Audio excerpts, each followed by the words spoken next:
नमस्ते मेरे मोटर प्रेमियों। 2023 में फेरारी ने अटल परिश्रम के साथ अपनी SF दी सेफ फॉर्डेस फार्मूला 1 मशीन के विकास पर अटूट मिशन पर काम किया। इस कार में एक नया फ्रंट विंग डिज़ाइन, एक प्रमुख एस डक्ट और पिछली विंग में संशोधन, छासी और सस्पेंशन में बदलाव के साथ ट्वीक्स किए गए। टीम ने यहाँ तक कि नवाचारी फ्लोर, साइड पॉड और मिरर्स जैसे विमानयानात्मक तत्वों के साथ विभिन्न एरोडायनामिक तत्वों का प्रयोग भी किया। हर रेस के साथ SF30 ने नए अपडेट्स का पर्दाफाश किया, जो फेरारी के विकास के प्रति समर्पण का सच्चा प्रमाण था। डाउन फोर्स और सीधी रेखा की गति के बीच संतुलन स्थापित करना खेल का नाम था। प्रत्येक अद्वितीय सर्किट के लिए विशेषज्ञता के आधार पर निर्माण की विशेषताओं को अनुकूलित करना। प्रयास फलित हुआ। फेरारी ने सिंगापुर ग्रां प्री में विजयी हुई और कंस्ट्रक्टर्स चैंपियनशिप में मर्सिडीज के खिलाफ दौड़ में महत्वपूर्ण दौड़ लड़ी। बेशक 2023 में फेरारी के लिए एक अद्वितीय यात्रा थी ना। मैं एंजो हूं, आपका मेजबान, और मेरे साथ हमारे निवासी विशेषज्ञ और टिप्पणीकार विलियम टर्नर हैं। जैसा कि आप जानते हैं, हम आपको प्रतिदिन F1 के लिए जज्बा पर सबसे रोमांचक मोटर रेसिंग समाचार और विश्लेषण लाते हैं। यहाँ होने का आनंद है एंजो। अगर आप उच्च गति के कार्रवाई और पिट लेन नाटक के प्रशंसक हैं, तो हमारे चैनल की सदस्यता लेना, अधिसूचनाएं सक्षम करना और हमें एक टिप्पणी छोड़ना ना भूलें। अपने विचारों को साझा करना बहुत अच्छा होता है और मुझे विश्वास करें, यह हमारी मदद करता है। हमें अपने दोस्तों और परिवार के साथ साझा करें, क्योंकि वेल कौन इंजन की गर्जना का एक अच्छा हिस्सा पसंद नहीं करता। बिल्कुल एंजो वॉट्स, हर कोई एक अच्छी व्हील टू व्हील कार्रवाई के पीछे हो सकता है। बिल्कुल सही। अब मुझे कहना होगा, आप ये विश्वास नहीं करेंगे कि हम आज किस बारे में चर्चा करने जा रहे हैं। ये वास्तविकता में फार्मूला 1 में प्रदर्शन और नवाचार की अथक पीछा का एक सच्चा प्रमाण है। यह कहानी निश्चित रूप से आपके इंजन को गर्म करेगी, इसलिए बने रहें, क्योंकि हम हमेशा की तरह पूरी गति से आगे बढ़ने जा रहे हैं।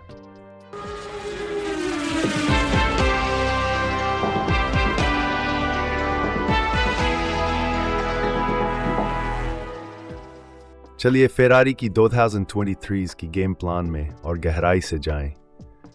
उन्होंने एक सतत विकास दृष्टिकोण अपनाया, जिसमें साइड पॉड डिजाइन में एक वास्तविक बदलाव शामिल था, जो रेड बुल, अल्पाइन और अल्फा टॉरी की तरह था।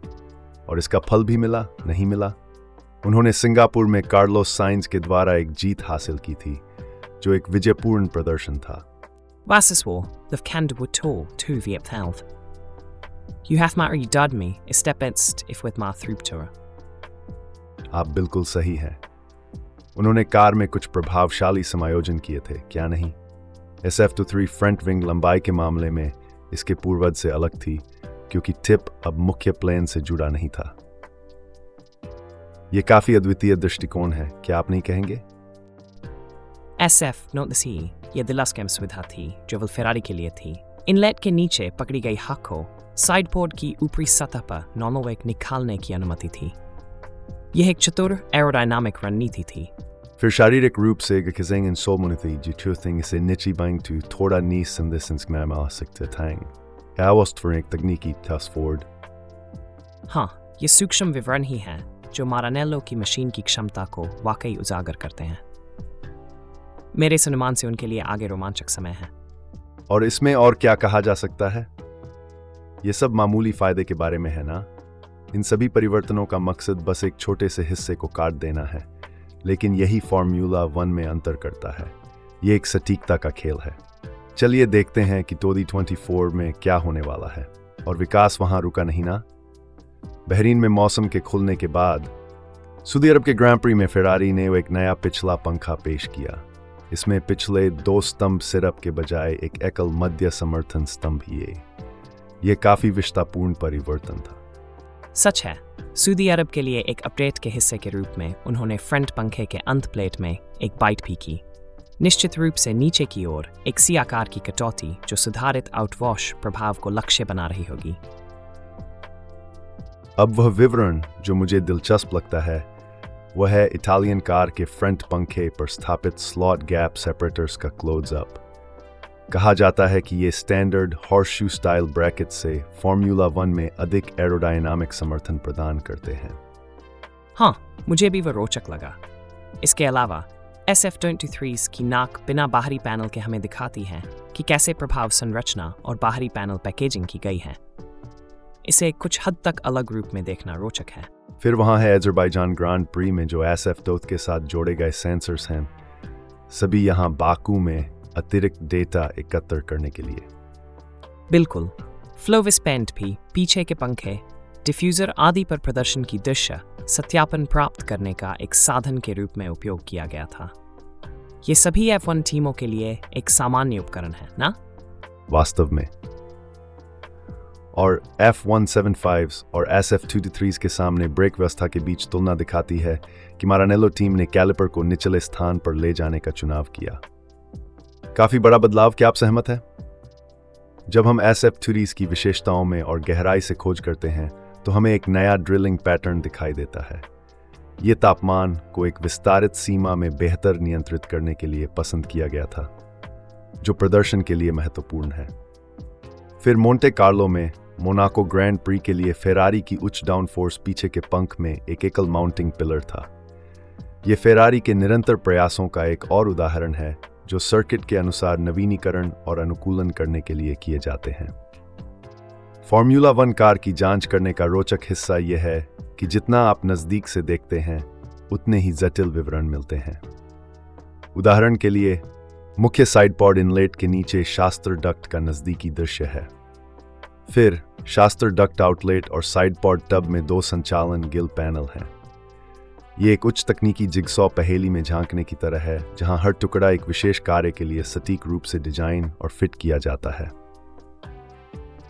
अब SF23 के फ्लोर के किनारे में 2 कटआउट्स थे जो मध्य में एक अलगाव बिंदु बनाने के लिए थे, जहां फ्लोर का पीछा अंदर और ऊपर की ओर संकुचित हो रहा था। यह छोटा विवरण लग सकता है, लेकिन यह कार के एरोडायनामिक प्रदर्शन के लिए अत्यंत महत्वपूर्ण है। जैसा कि हम सभी जानते हैं, फॉर्मूला 1 कारों की वर्तमान पीढ़ी का सबसे महत्वपूर्ण हिस्सा फ्लोर है, जो ग्राउंड इफेक्ट के साथ बहाल हुई 2020 में लौटी। फ्लोर कार के डाउनफोर्स का लगभग 60% उत्पन्न करता है। बार्सिलोना में SF23 ने एक नया साइड पॉड पैकेज देखा, क्योंकि टीम ने अपने बाथटब स्टाइल समाधान से दूर हटकर कुछ ऐसा अपनाया जो कई प्रतिद्वंद्वियों द्वारा अब उपयोग किए जा रहे डाउनवॉश समाधान के समान था। अंततः SF23s पर संशोधित फ्लोर के किनारे में एक विस्तार हुआ था, जिसमें आगे की ओर एक ऊपर की ओर मुख करने वाला खंभा शामिल था, जबकि एक मेटल स्ट्रट का उपयोग पीछे की ओर बढ़ने वाले खंभे को जोड़ने के लिए किया गया था। तो इस देखते हैं, ये सिर्फ zou stereo des. In is instruct of poor to it intermediary that stoke war give redep well on minor time. Assurances defits was every stendium no permit.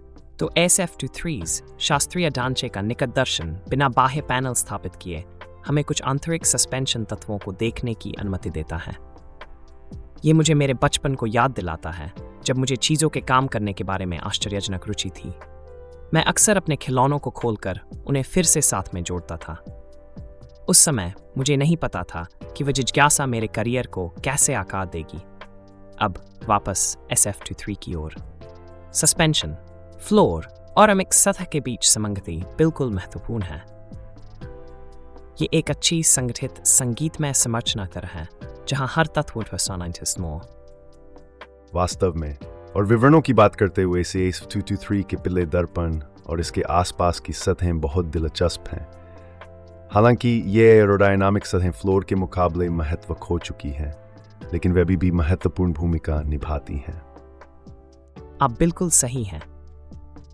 SF23s के हेलो क्षेत्र और एयरबॉक्स को देखते हुए, जिसमें पंखों और फ्लो एडजस्टमेंट विंगलेट्स से भरी हुई है, मैं याद करने से रोक नहीं सकता कि लेट 2000 के दशक में जब फॉर्मूला 1 कारों में ऐसे एरोडायनामिक समाधानों से भरपूर थे। और प्रगति जारी है। स्पीलबर्ग में एक नया फ्रंट विंग डिजाइन अपनाया गया, जिसमें अंत प्लेट में सी आकार की कटौती को एक बार फिर भर दिया गया और उसके स्थान पर एक छोटा विंगलेट शामिल किया गया। हाँ, और हम फ्लोर के सामने की किनारे और बारे को भी न भूलें, जो एक दिलचस्प छवि में है जहां कार को प्रांसिंग हॉर्स के गैराज में ठीक किया जा रहा है और फ्लोर को अलग किया जा रहा है।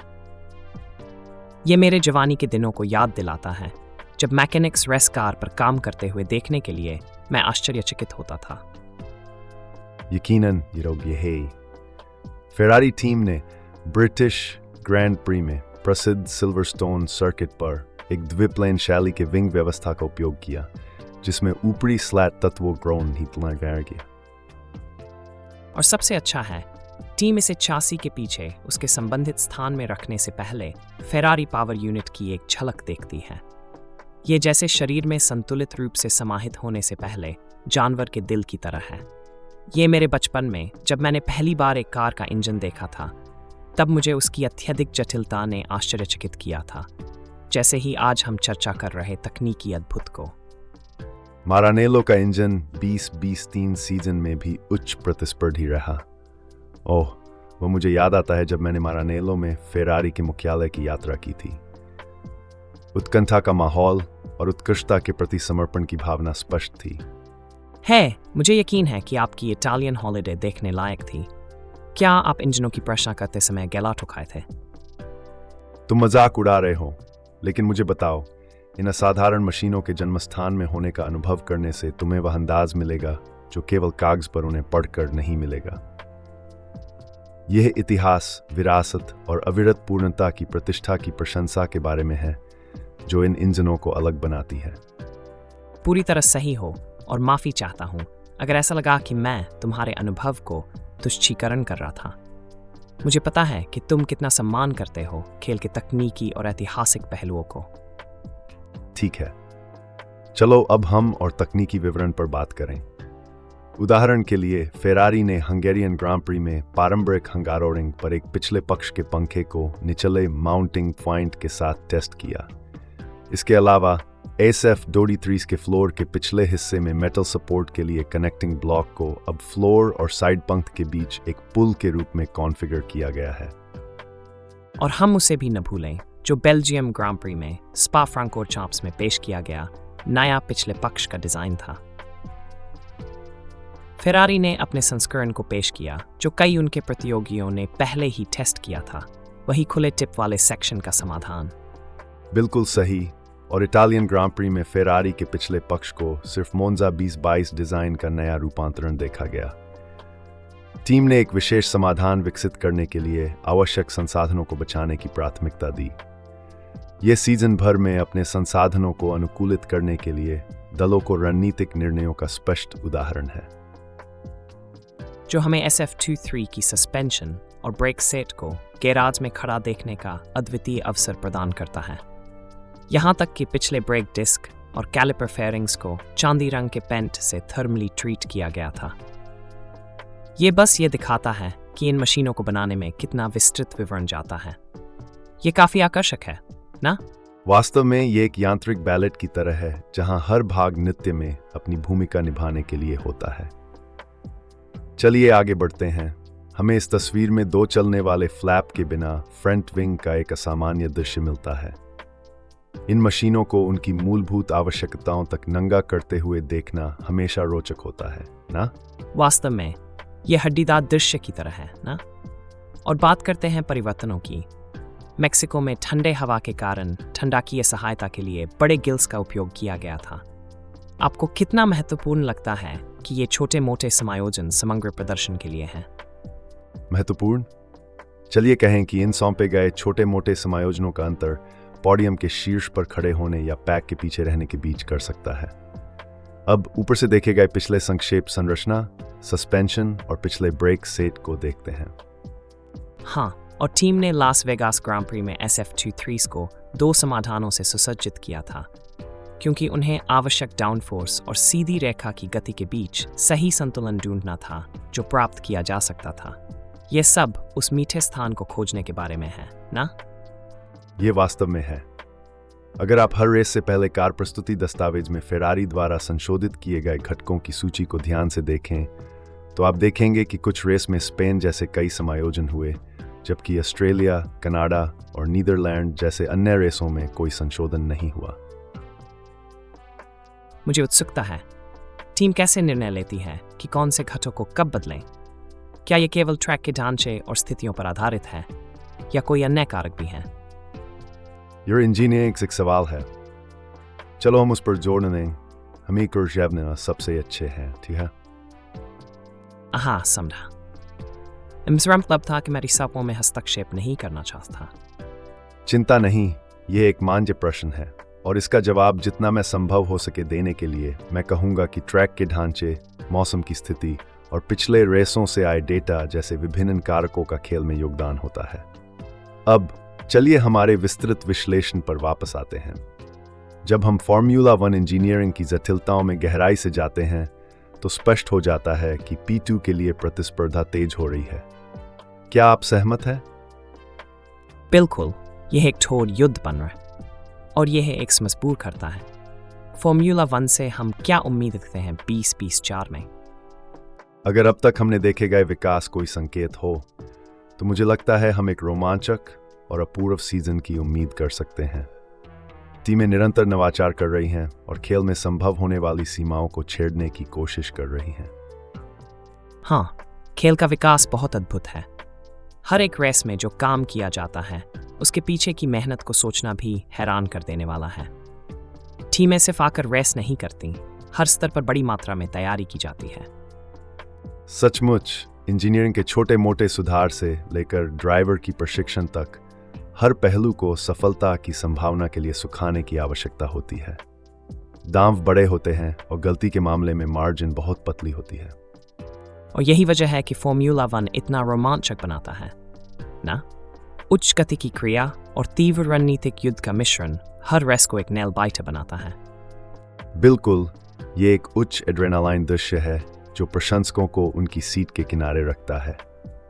लेकिन हम अपने आप को आगे न ढकें। अभी भी बहुत कुछ चर्चा करने के लिए है और हम F1 के लिए जज्बा पर आपको सभी नवीनतम अंतर्दृष्टि और विश्लेषण लाते रहेंगे। विलियम, हम कुछ ऑनलाइन बातचीत पर एक नजर डालते हैं, क्यों नहीं? हमारे प्यारे मोटर स्पोर्ट के बारे में वेब पर क्या कहा जा रहा है? ठीक, मैं बस फॉर्म खोलने दीजिए। लगते हुए सो खुशा, वैसे और टाफ्टा पोस्ट हुआ। F2 और F1 की दो सादा कहते हैं सादंट। Nummer have a smart meestal under pithet laced in ethin again. हाँ, एक उपयोगकर्ता लंदन से रॉबर्ट ने प्रतिक्रिया दी है। उद्धरण करते हैं, लोग पिछले साल के परिणामों के कारण उसे आलोचना करेंगे, लेकिन मुझे याद है कि जब लेक्लर्क F1 में प्रवेश करते थे तब उन्होंने भी वही बात कही थी। मुझे लगता है कि F2 को सुपर फॉर्मूला जैसे स्तर की प्रदर्शन की ओर लक्ष्य रखना चाहिए। मुझे लगता है कि हम देखेंगे कि नई डोजिस कार कैसी होती है। बाकी बहुत अच्छी नहीं थी F2 के बाद। Sempre creator और एक उचित बर्थ है। Look, the kazoo say F1 use qua montagne to porna Spain so. वास्तव में कैन से पीट नामक एक उपयोगकर्ता ने यह भी जोड़ा। इसके अलावा F1 और F2 कारें बहुत अलग होती हैं। मेरे विनम्र मतानुसार F2 को कुछ सरल ग्राउंड इफेक्ट और हाइब्रिड जैसे बूस्ट का उपयोग करके थोड़ा और पास बनाना अच्छा होगा।